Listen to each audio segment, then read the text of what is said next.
Alors moi, je vais aborder le monde des startups d'une autre façon. Donc là, je vais vous emmener avec moi et puis en fait, on va faire une plongée au cœur de l'innovation. Et j'ai utilisé une tétracone, comment ça s'appelle, Canva. J'ai utilisé Canva. Canva, donc... ouais, c'était dans les dragons, dans les... Non, juste avant le modèle avant, Pentacorn. Pentacorn, c'est ça. Voilà.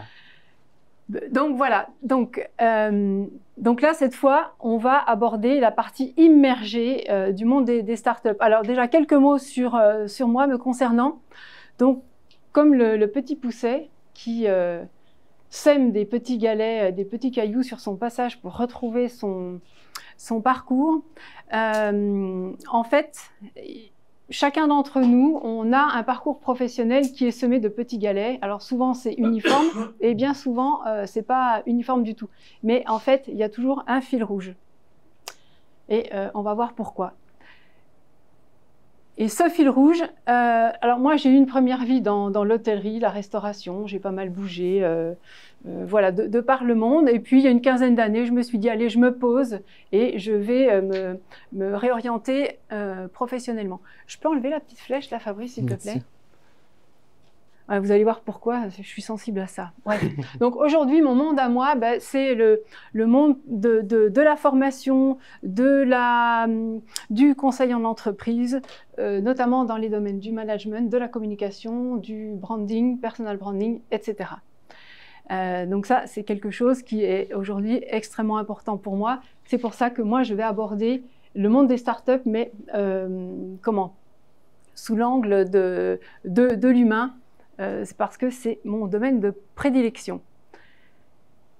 Alors, pourquoi je tenais à ce que tu enlèves la petite flèche? Parce qu'en fait, je vous affiche mes 4 valeurs phares. Pour moi, quand on se présente, parler de ces valeurs, c'est important parce que ça veut dire qu'on a déjà travaillé sur ce qui comptait pour nous. Et moi, première valeur, en tout cas, il y a la fiabilité, ça c'est certain. La responsabilité, donc fiabilité, les gens avec qui je bosse qui ne sont pas fiables, c'est un peu compliqué pour moi de travailler avec ces gens-là. La responsabilité, c'est pareil, on prend la responsabilité de ce qu'on fait, on a le droit de se planter, comme dans le monde des startups, voilà. L'esthétisme, donc voilà, moi j'aime bien quand les choses sont bien, sont jolies, quand on travaille dans un environnement en tout cas qui est sympa. Et puis il y a ce côté aussi philosophie out of the box, ce petit grain de folie qui est nécessaire. Donc, je vous le disais, moi, je vais aborder la partie immergée. Donc, il y a 2 visions. La partie immergée, hein, c'est ce qui fait rêver. On en parlait tout à l'heure, la tête dans les étoiles. Alors, le site branché, le logo cool, etc. Les pitchs qui cartonnent, les parties de baby-foot, les open space aux couleurs vives, le look Friday wear, parce que c'est cool, sympa, l'ambiance décontractée, les succès, etc., les levées de fonds. Et puis, en fait, quand on plonge un peu plus profondément, on se rend compte qu'il y a bien d'autres choses qui sont cachées. Tu en parlais tout à l'heure, hein, des heures de travail à n'en plus finir, des sacrifices personnels. Alors évidemment, les montagnes russes émotionnelles, bien sûr, les moments de doute, la pression qui est constante. Je pense qu'on aura des témoignages tout à l'heure à ce sujet. L'incertitude financière. Et puis un truc aussi là qui est sympathique, c'est la gestion des égos au sein des équipes. Donc, en fait, le monde des startups, on le disait, c'est un monde de paradoxes. Donc voilà, moi je vais dérouler mon approche du monde des startups avec ces différents points. Donc s'interroger sur le profil type du dirigeant. Quel est le point de départ en fait? Quelle est la stratégie RH idéale? Quel est le profil idéal donc? Et puis je finirai aussi par le cercle d'or que certains connaissent parmi vous de Simon Sinek, parce qu'en fait c'est une véritable boussole qui permet vraiment de garder son cap. Donc pour préparer cette intervention, je suis allée interviewer des personnes avec lesquelles j'ai travaillé, avec lesquelles je travaille. Donc il y a 2 personnes qui ont créé leur start-up et une investisseuse, sœur, je ne sais pas comment on dit, enfin une personne qui relève, enfin qui est business angel. Voilà. Donc, bah oui, l'univers des paradoxes, on en a parlé tout à l'heure. Donc, premier exemple, on prend un risque ou c'est take a chance. Donc en anglais, est-ce qu'on saisit sa chance ou est-ce que on prend un risque? Alors, déjà, ça c'est sympa comme introduction. Après, quelques-uns des paradoxes, hein, mais le fait de ralentir pour mieux accélérer, à la fois il faut construire des bases solides et à la fois il faut accélérer si on veut aller chercher des investisseurs. Échec et succès, tu en as parlé. D'ailleurs, 90% des startups font faillite, ok, donc 10% dès la première année. Et puis, on se rend compte que l'échec, en fait, c'est une étape a priori nécessaire et indispensable pour aller vers le succès. Ensuite, il y a le côté innovant et conforme, c'est-à-dire que se conformer aux réglementations et autres normes et à la fois être innovant et en étant disruptif. Ça, c'est un terme aussi très start-up. Hein. Donc, la disruption, c'est vraiment partir vers quelque chose de complètement décalé. Et puis, il y a également la flexibilité et la résilience. Le fait d'être à la fois flexible et être capable de rebondir, de surmonter les obstacles et d'aller de l'avant. Alors, bien sûr, le chef d'entreprise, le dirigeant, en fait, c'est le capitaine à bord. Et lui, quelle que soit la météo, en fait, il doit toujours garder le cap, même par gros temps. Et lui, l'ascenseur émotionnel, il n'y a pas droit. Même si au sein des équipes, il peut y avoir un moral très fluctuant, voire fluctuant en tout cas très, très régulièrement, lui, en fait, il est le phare dans la nuit. Donc, le profil type du dirigeant de start-up, on va voir en fait, il y a des critères bien particuliers qu'on peut retrouver, mais en tout cas, il y a une chose qui est certaine, c'est que ça va dépendre malgré tout du secteur d'activité, de la taille de l'entreprise, du stade de développement, donc de sa maturité, et également des compétences spécifiques qui sont nécessaires. Bon, alors, évidemment, ça ne vous aura pas échappé, vous êtes chef d'entreprise avant tout, donc la première des choses, c'est bien d'être super bon dans son domaine de compétences, mais si vous ne savez pas gérer, c'est un peu dommage, hein, parce que votre boîte, elle ne va pas durer bien longtemps. Donc, évidemment, avoir des compétences en gestion pour gérer les ressources de l'entreprise, les finances, le personnel, le temps, etc. Le dirigeant doit être capable également de prendre des décisions éclairées, et gérer les risques de manière stratégique, bien évidemment. Alors là, on est en plein dans notre sujet de prédilection, le réseau. Donc, le dirigeant doit également avoir un réseau étendu et avoir un réseau. Alors, ce n'est pas uniquement un réseau business avec des prospects et des clients. Moi, je parlerai davantage d'écosystème. En fait, en termes de réseau, c'est important d'avoir dans son environnement des investisseurs, des partenaires potentiels, des mentors, etc., d'autres entrepreneurs. En tout cas, ce réseau, il va être essentiel et il va être précieux pour obtenir des conseils, des financements, des opportunités de croissance, etc. Le fait d'aller chercher des informations à droite et à gauche, c'est important et ça permet d'éviter de rester seul. Alors, autre compétence, ça va sans dire, hein, être passionné, déterminé. Évidemment, ces qualités, elles sont primordiales parce qu'en fait, si on n'a pas ces qualités-là, ça va être compliqué de braver les obstacles, ça va être compliqué d'affronter des tempêtes. Et pour moi, un dirigeant de start-up, c'est un sportif de haut niveau. Alors, sportif de haut niveau, à la fois le côté musclé et le côté souplesse, le côté endurance et cette capacité d'adaptation, c'est-à-dire que dans un monde VUCA, donc vous connaissez peut-être cet acronyme qui est issu de l'armée américaine, qui décrit l'environnement dans lequel on évolue aujourd'hui. Donc c'est un environnement qui est volatile, qui est incertain, complexe et ambigu. Donc en fait, cette capacité d'adaptation, elle est liée également à cette flexibilité mentale et à apprendre justement, capacité à apprendre rapidement et savoir aussi s'adapter aux idées nouvelles. Visionnaire et entrepreneur, oui, ça c'est Si on voit juste le petit bout de ses chaussures, là aussi, c'est délicat.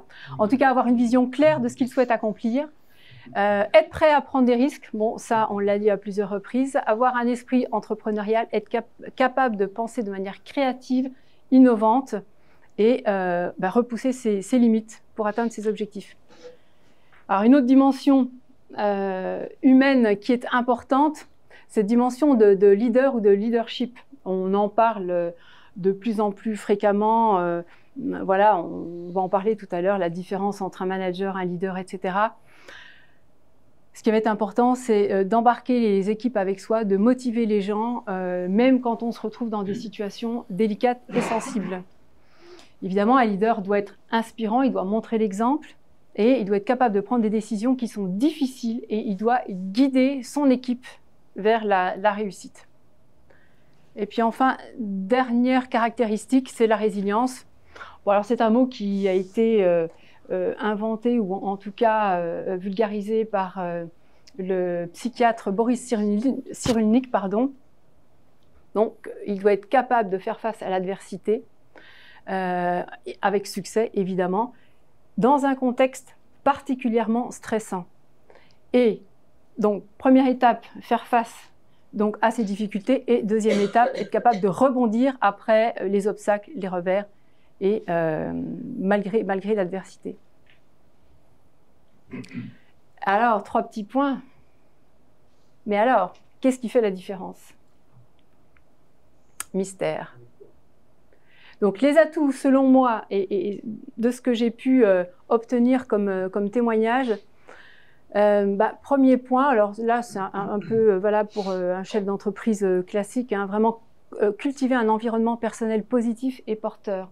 Évidemment, si votre environnement autour de vous ne vous soutient pas, ou en tout cas s'intéresse peu ou prou à ce que vous faites, ou vous faites des remarques pas vraiment positives par rapport à votre business, ouais, ça va être délicat. Donc voilà, cultivez vraiment un environnement personnel positif.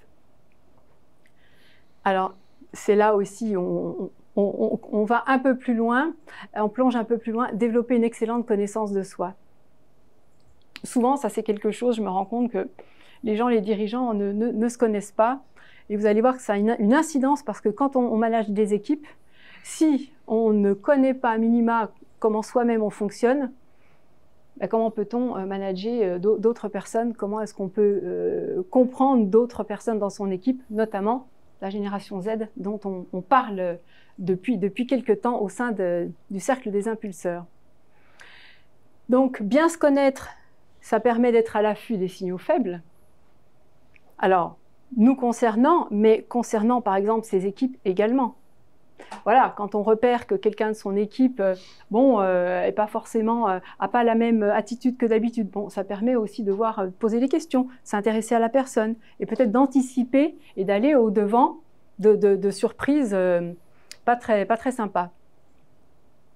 Un autre point aussi qui est important, c'est le fait de savoir bien s'associer. Alors là, je pense à Sébastien notamment, que j'ai interviewé, et Sébastien il m'a dit, en fait, moi je me suis associé avec un ami d'enfance. Sauf que l'ami d'enfance, en fait, c'était pas du tout le bon casting. Voilà, donc ça c'est quelque chose auquel on ne pense pas forcément. Donc ça c'est pour l'association. Apprendre à bien s'entourer professionnellement, ça il est question des équipes et puis également des personnes qui sont dans l'écosystème dont je parlais précédemment. Conjuguer sagesse et passion, et oui, c'est important de pouvoir doser les deux, ou en tout cas d'équilibrer les deux, à la fois être sage et pas toujours foncer tête baissée, mais pour autant toujours garder ce petit feu intérieur et cette passion qui nous anime. Développer, écouter son intuition, on y reviendra. Et enfin, devenir un expert de la polyvalence, parce qu'on se rend compte que de plus en plus, aujourd'hui, on a besoin de développer tout un tas de compétences et de casquettes. Je développerai un petit peu plus loin tout à l'heure. Alors justement, le secret, c'est quoi? Eh bien, c'est marrant parce qu'on en parlait ce matin. Donc tous ont témoigné, m'ont dit, mais écoute Hélène, de toute façon, et ça reprend ce que tu disais tout à l'heure Fabrice, c'est pas tant les compétences de la personne qui sont importantes que la personne, ce qu'elle dégage, son charisme. Donc c'est la personnalité qui va faire toute la différence.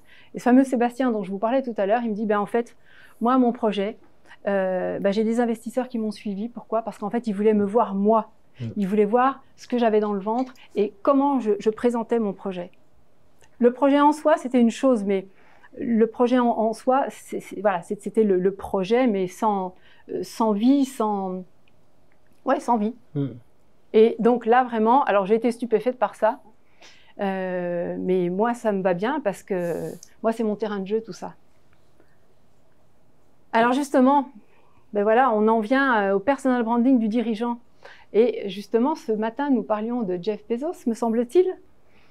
Et Jeff, qu'est-ce que nous dit Jeff? En fait, il nous dit, votre marque, c'est ce que l'on dit de vous lorsque vous n'êtes pas dans la pièce.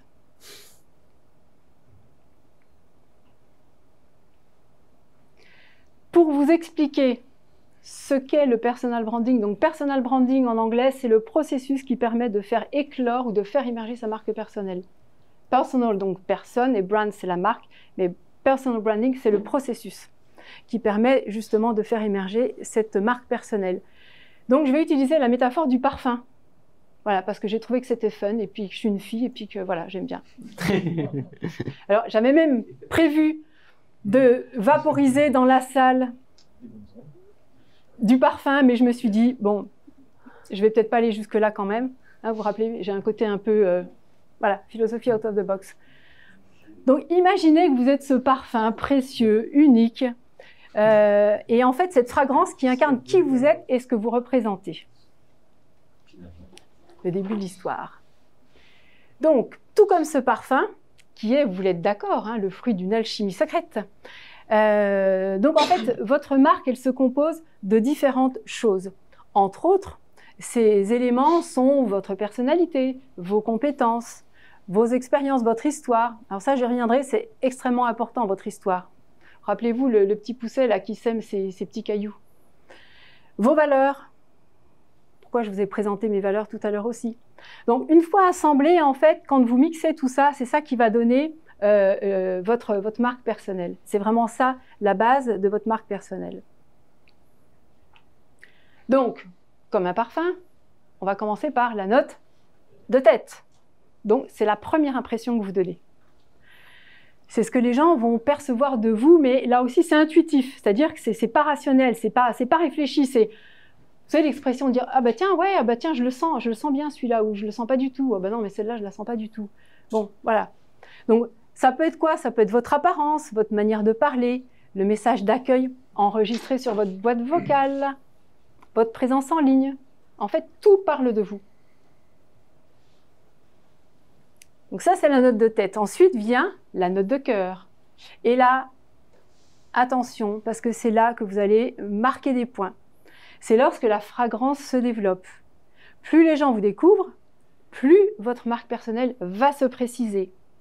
Elle va s'intensifier.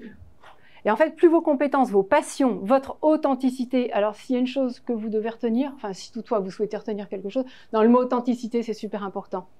Soyez vrai, parce que dès l'instant où vous n'êtes pas tout à fait vrai, cohérent entre ce que vous dites et ce que vous faites, de toute façon, ça va se sentir et tôt ou tard, ça va se retourner contre vous. Donc, soyez vraiment authentique. Donc, plus votre authenticité va se révéler et plus cette connexion émotionnelle, elle va se créer. On parle de sentiment d'appartenance ou de capital sympathie. En fait, c'est le charisme. C'est en fait, d'ailleurs, vous le sentez bien, un rendez-vous, même professionnel, même personnel, hein, ça peut être un rendez-vous. Vous sentez quand le feeling passe. Là, on est vraiment sur la dimension de feeling. Donc ça, c'est extrêmement un point super important. Et la note de fond, bah, c'est ce qui reste, une fois que les autres notes se sont estompées. Et donc, votre marque personnelle, bah, elle aussi, elle va laisser une empreinte unique, une signature. Votre marque personnelle, c'est votre signature. Donc, votre storytelling, super important. Racontez votre histoire. Racontez pas votre vie, mais témoignez de votre expérience. Et prenez les points essentiels de votre vie, ou en tout cas de votre parcours professionnel, même parfois personnel, mais qui vont expliquer pourquoi vous faites ce que vous faites aujourd'hui. The why, on va y venir tout à l'heure. Donc, votre storytelling, c'est l'héritage que vous laissez derrière vous. Donc là, on est en plein dans les souvenirs émotionnels, les impressions durables. Les impressions durables. Si je vous parle de la Madeleine de Proust, ça vous parle de quelque chose. Voilà. Qu'est-ce que ça évoque pour vous? Voilà, c'est des souvenirs, c'est de l'ordre de l'émotionnel. Donc, les conditions pour que tout ça se mette en place d'une façon saine et positive, en fait, pour la cohérence de la fragrance, ça veut dire votre marque, elle doit être cohérente. Un parfum, pour qu'il soit élégant, il doit présenter une cohérence du début jusqu'à la fin. Donc, une marque personnelle forte, elle est cohérente dans toutes ses interactions et dans toutes les situations. Et là, attention à la cohérence entre ce que vous dites et ce que vous faites. Si vous dites quelque chose, vous le faites. Sinon, vous ne le dites pas. D'accord? Sur un plan inconscient, cela contribue à rassurer, à développer la confiance que l'on vous accorde. Donc, cette dimension de confiance, elle est essentielle et ça reprend donc ce paramètre humain qui va transformer l'essai. Voilà, pourquoi ce projet? Finalement, vous allez avoir des investisseurs, vous allez avoir des gens qui vont vous suivre, parce qu'en fait, il y a un truc qui s'est passé. Voilà. Donc, c'est cette dimension de cohérence. L'évolution, oui, vous allez me dire, oui, mais attends, la marque personnelle, on évolue, alors ça se passe comment? Eh bien oui, mais le parfum aussi, il évolue. Et puis, vous savez bien qu'un parfum, on va le mettre sur différentes peaux et le parfum va réagir différemment. D'accord? Donc, votre marque personnelle va évoluer également avec le temps. Donc, elle va se transformer au fur et à mesure que vous allez acquérir de nouvelles compétences. Elle va se transformer au fur et à mesure que vous allez vivre de nouvelles expériences également. Mais ce qui est important, c'est que vous soyez conscient de cette évolution, vous soyez ouvert au changement et surtout préserver cet ADN en fait qui est le point de départ. Parce que même si votre marque elle va changer. Bon, moi, les valeurs que je vous ai présentées tout à l'heure, elles peuvent évoluer, mais le socle est là.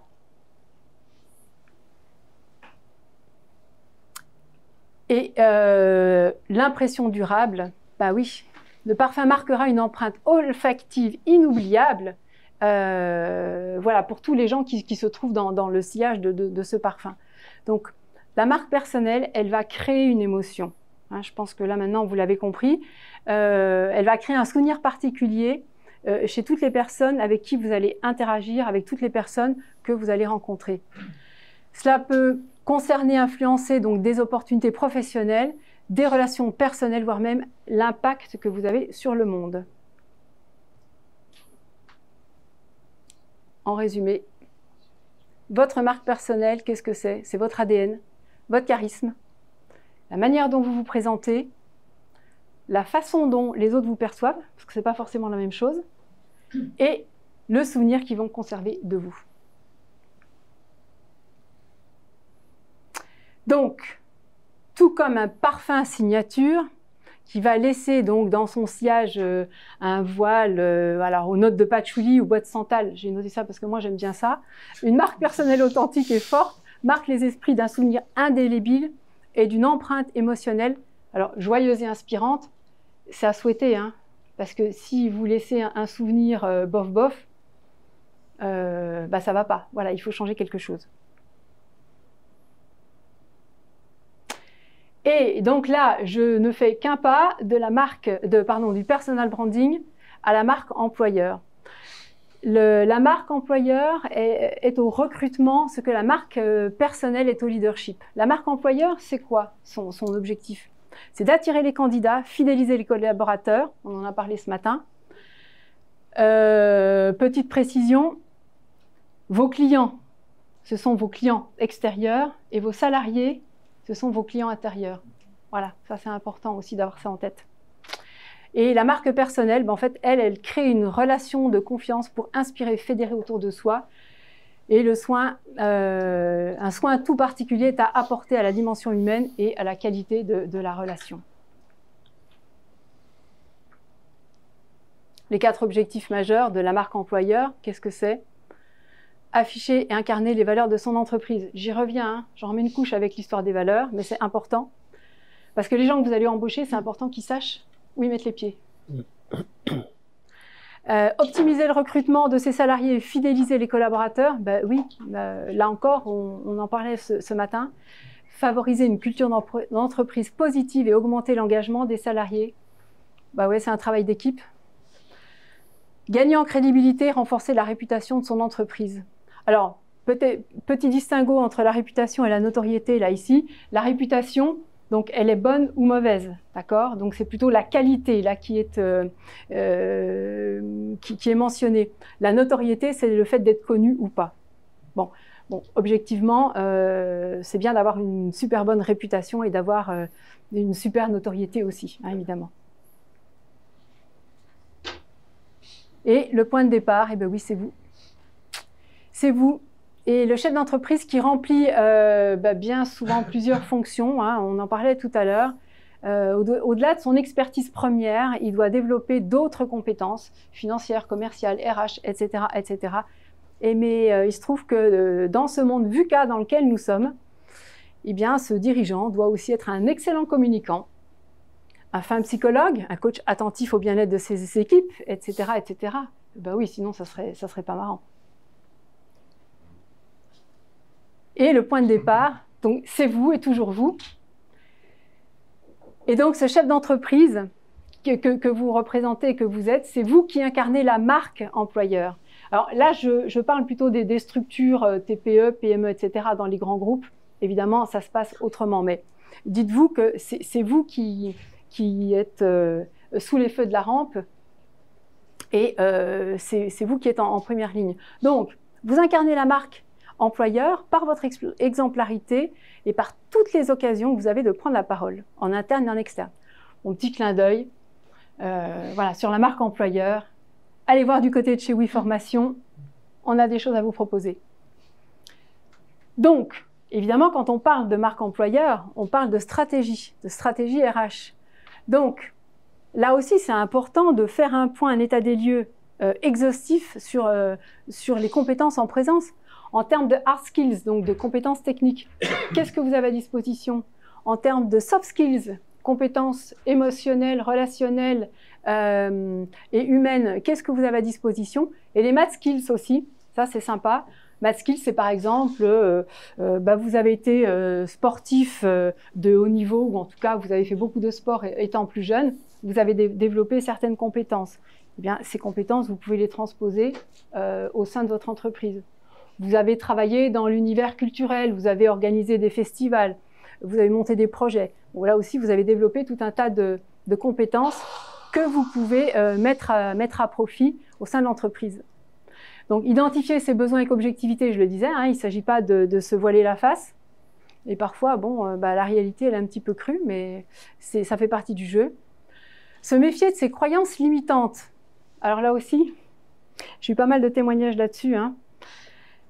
Pas mal de dirigeants de start-up qui me disaient « Ouais, mais moi j'ai embauché un junior, un alternant parce que c'était bien et puis bon, j'avais pas franchement le budget. » Ben oui, mais un alternant, c'est pas un senior, c'est pas quelqu'un qui a de la bouteille et qui a les compétences techniques, voire relationnelles aussi. Donc l'alternant, il faut l'accompagner, il faut le former aussi. Voilà, c'est vraiment quelqu'un à mettre sur la voie justement de l'excellence, mais il a besoin de temps pour acquérir des compétences. Donc attention là ici au niveau du casting, effectivement il y a une dimension de budget, mais voilà, identifiez bien vos besoins avec objectivité. Bon, de nouveau je le répète parce que c'est important, veillez à cultiver l'exemplarité de sa posture, discerner l'associé de l'ami d'enfance, j'en ai parlé tout à l'heure parce que ça j'ai eu le témoignage à plusieurs reprises. J'ai même une autre personne qui m'a dit, mais en fait nous on s'est associés, on était 5 potes d'enfance. Et au bout d'un moment, ça a explosé en plein vol, en fait, leur histoire. Parce qu'ils étaient super soudés, mais quand ils ont monté leur business, et au bout d'un moment, ça a clashé. Et donc, lui, il est sorti de la start-up, hein, cette personne-là que j'ai accompagnée. Apprendre à se faire confiance. Ah oui, alors là, un petit point, ça j'aime bien. Intelligence émotionnelle et intelligence rationnelle. Cerveau gauche, cerveau droit, ça vous parle? Bon, alors, c'est une approche qui peut être un peu décriée, peu importe. Moi, je la reprends parce que je trouve qu'elle est très explicite.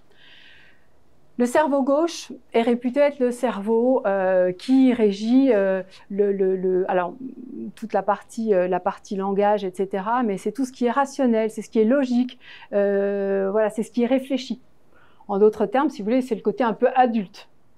Et puis, à droite, on a le côté cerveau droit, le côté créatif, le côté intuitif, le côté spontané, le côté... voilà, qui ne réfléchit pas, donc c'est le côté peut-être un petit peu plus enfant ou adolescent. Donc apprenez à vous faire confiance, apprenez également à conjuguer votre intelligence émotionnelle avec votre intelligence rationnelle. Parfois on dit non, non, non, mais ça c'est pas raisonnable que je fasse ça. Oui, mais et puis vous savez, sans arrêt, il y a une petite voix à l'intérieur de vous qui vous dit non, mais tiens, pourquoi tu ferais pas comme ça? Mais non, je peux pas, mais bon, voilà. Donc là, apprenez vraiment à peser le pour et le contre et à faire des tests. Parce que d'ailleurs, on a de plus en plus de chefs d'entreprise qui témoignent du fait, je me rappelle d'un bouquin que j'avais lu il y a un petit moment déjà, c'était je crois, c'était quoi? Je me souviens plus de l'intelligence émotionnelle, bref, ce bouquin avait été coécrit et des chefs d'entreprise, alors des dirigeants du CAC 40, témoignaient du fait que bien souvent, ils osaient avouer qu'ils prenaient leurs décisions par rapport à leur intuition. Voilà. Bon, c'était il y a une dizaine d'années que j'avais lu ça, c'était plutôt avant-gardiste à l'époque, mais c'est important d'avoir ça à l'esprit. Et puis un point également qui est important, le fait d'investir sur soi-même pour valoriser ses équipes. Ben, si vous misez sur vous, ça veut dire que, là c'est en lien toujours au fait d'apprendre à se connaître, ben, ça veut dire que vous allez apprendre aussi, par ce fait-là, à valoriser, à mettre en avant vos équipes. Alors le profil idéal, quel est-il? Donc, je vous parlais tout à l'heure là des stéréotypes managers, etc. Selon moi, donc ça c'est ma vision des choses, pour moi il est composé, ce profil idéal, d'un mix de trois aspects. Bon, il y a le côté manager, bon, le côté plutôt savoir-faire. Pour moi, le manager, il est plutôt dans le faire, dans le côté exécutif. Bon, alors ça, c'est des petits schémas que j'ai trouvés. Je ne suis pas forcément d'accord avec tout, mais en gros, bon, il va organiser, il va communiquer, il va faire. Bon, il va faire aussi, mais il va gérer, analyser. Donc, vous voyez, on est plutôt dans quelque chose là d'opérationnel. Le leader, lui, il est plutôt dans l'être, dans le savoir-être. Donc, vous voyez, ce mix entre les deux, ça peut être intéressant. Bon, j'ai retrouvé quelques compétences, mais il y a des compétences qui sont liées avec le manager. Mais lui, le leader, son job, ça va être d'embarquer ses équipes, de permettre à ses équipes de développer leurs compétences et il va les faire grandir, en fait, il va les faire évoluer.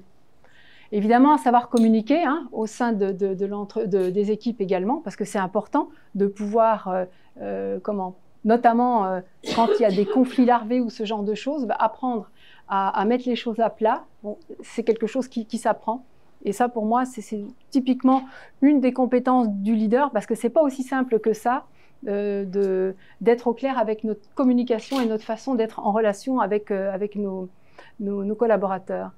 Motiver, encourager, oui. Faire preuve d'exemplarité, on en a parlé. Prendre de la hauteur, super important ça. Et ouais, parce qu'il y a cette vision, en fait. Pour moi, c'est pas prendre du recul, mais c'est plutôt prendre de la hauteur. Et il y a cette dimension aussi au niveau de la justesse ou de la justice. Là aussi, si on ne fait pas un travail pour apprendre à se connaître, c'est compliqué. Parce que apprendre à se connaître, ça veut dire apprendre à se remettre en question. Et là, notre ego, il n'aime pas bien ça. Donc voilà, ça c'est une petite infographie que j'ai trouvée rigolote. Bon, la légende dit que voilà, le manager, il dit ce qu'il y a à faire et c'est les collaborateurs qui font. Et le leader, lui, il embarque et il met les mains dans le cambouis aussi. Et puis enfin, pour moi, il y a l'impulseur. Alors l'impulseur, qui est-il? Alors lui, il est vraiment dans l'être, dans le savoir-être. Eh bien, l'impulseur, il agite les idées, il inspire l'innovation, il influence les tendances et il impulse le changement. Donc lui, il prend encore plus de hauteur. Et Alors, pourquoi je parle de ce profil-là? Parce que ici, c'est le cercle des impulseurs. Et il me semble que cette dimension de prise de hauteur, mais encore plus globale que le leader, je trouve que c'est intéressant dans la réflexion du profil idéal du dirigeant. Alors, dirigeant de start-up, dirigeant d'entreprise, voilà. Est-ce que c'est la même chose? C'est vraiment une question à se poser aussi. Et donc, je terminerai avec mon ami Simon, le cercle d'or. Pourquoi je vous parle du cercle d'or ici, du why, how, what? Parce qu'en fait, cet outil permet à un chef d'entreprise de suivre une sorte de boussole, ou en tout cas, c'est un filtre qui permet de savoir s'il est toujours aligné par rapport à son objectif de départ. Alors, le why, en fait, donc vous avez remarqué, on va commencer par le centre. C'est la raison pour laquelle vous faites ce que vous faites. En fait, c'est votre raison d'être. C'est ce en quoi vous croyez, c'est la cause que vous défendez. Ensuite, on a le how, la stratégie, c'est le processus, c'est tout ce que vous déployez, vous mettez en place pour faire ce que vous faites. Et c'est surtout la façon dont vous le faites, en quoi vous vous distinguez, en quoi vous vous démarquez pour faire ce que vous faites. Votre personal branding, votre proposition de valeur. Et enfin, on a le what. Tout simplement, c'est le résultat, c'est ce que vous faites, vos services, vos produits. Et bien souvent, on se rend compte que les entreprises, très facilement, disent ce qu'elles font, mais pour elles, c'est beaucoup plus compliqué de dire pourquoi elles le font et comment elles le font. Alors, quand on rassemble tout ça, le why, le how et le what, on voit que le why et le how sont complexes à déterminer parce qu'en fait, ils sont régis par les émotions, par le cerveau limbique. Bon, on ne va pas rentrer dans les neurosciences ici. Le what, c'est beaucoup plus facile parce que c'est lié à la raison. Et là, on est plus dans le néocortex. Alors, pour vous donner un exemple, je donne mon exemple. Moi, mon why, mon pourquoi, ma raison d'être, c'est de permettre à chacun de trouver sa place professionnellement et de s'épanouir financièrement. Ensuite, le how, comment est-ce que je le fais? De façon créative et ludique. Moi, quand je prépare un atelier, une formation, que sais-je encore, j'ai besoin que ce soit fun pour moi. Si je ne m'amuse pas, je ne le fais pas. Voilà. Et enfin, qu'est-ce que je fais? Je propose des formations, des accompagnements individuels, collectifs. Et les thématiques que j'aborde, voilà, vous l'avez compris, personal branding, la marque employeur, les soft skills, communication en entreprise, etc., etc. Et ça, ce n'est pas exhaustif parce que je capte les signaux faibles et je m'inspire des besoins que j'anticipe. Et the icing on the cake, c'est ça? Alors, on dit cherry on the cake ou icing on the cake?